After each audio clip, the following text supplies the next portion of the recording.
Good morning, everyone. First, I want to say thank you all for being here. I'm a tiny bit nervous, so give me a little bit of slack there. My name is Amelia Juneau. I am a second-year graduate student at Mercyhurst University in the Forensic and Biological Anthropology Master's program. And the research that I'm going to be talking to y'all about today is what will ultimately culminate in my master's thesis. It is ongoing, so there will be some unanswered questions as we go through. But yeah, I'll give you all a quick overview. So with fire, we know that it changes most substances, whether we can see that or not. Some big examples of this are the way that it melts glass and plastic, as well as the way that it burns wood and natural fibers such as cotton. Now, the same holds true for bone. As bone burns, the organic and inorganic composition changes, which results in a visible change in appearance, some of which you can see in these photos.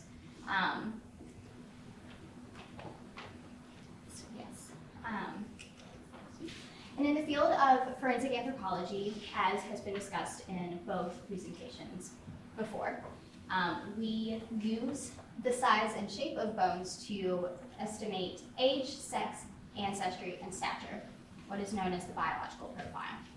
And when using the biological profile, it is mainly a goal to narrow down a list of potential identities of a decedent.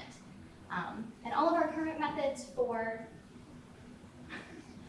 a little bit louder, okay. Yeah. Sorry, guys. All of our current methods are have been created using non-burned remains. Although that is the case, we do see burned remains on a relatively regular basis.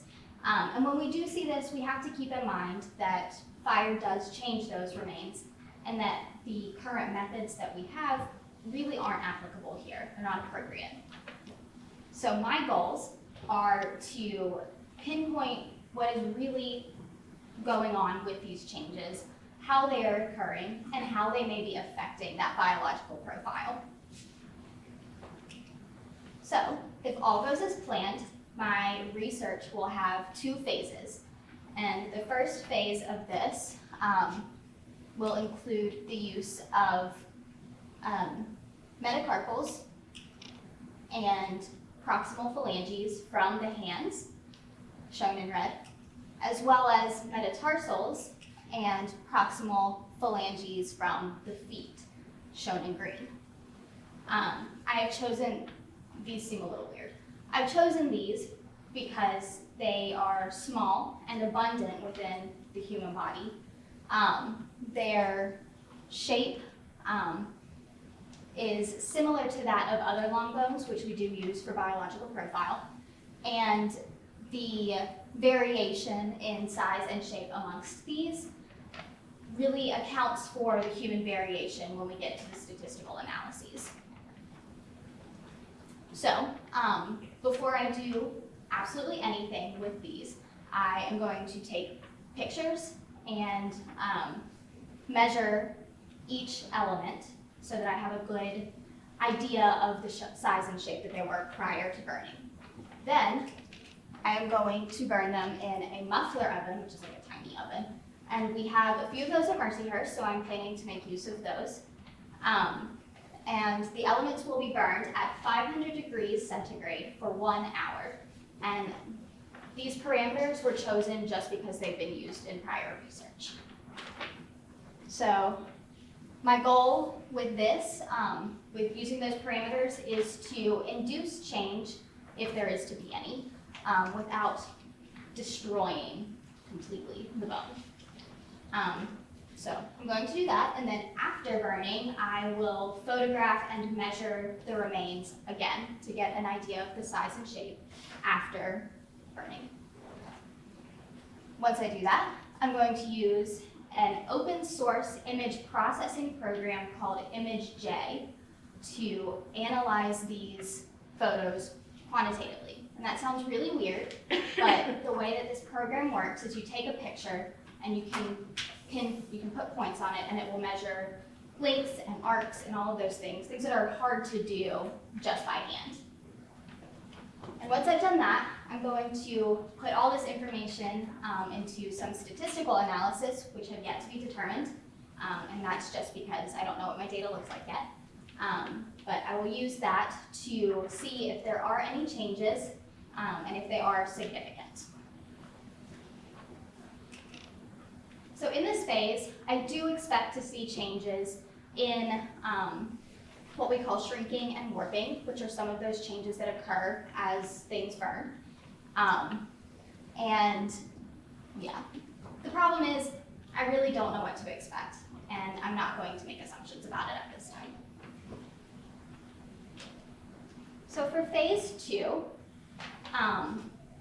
I'm basically going to take the information that I find in the first stage and apply it to a full set of human remains to see if what I found in the first stage actually changes what is going on with our biological profile.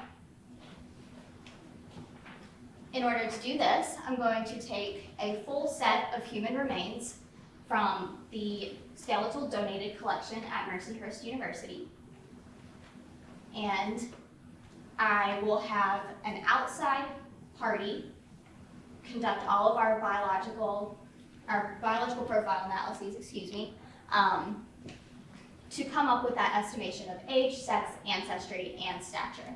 And I'm pulling in an outside party to remove the bias because I will likely know the biological profile, and I don't want that seeping into my interpretations.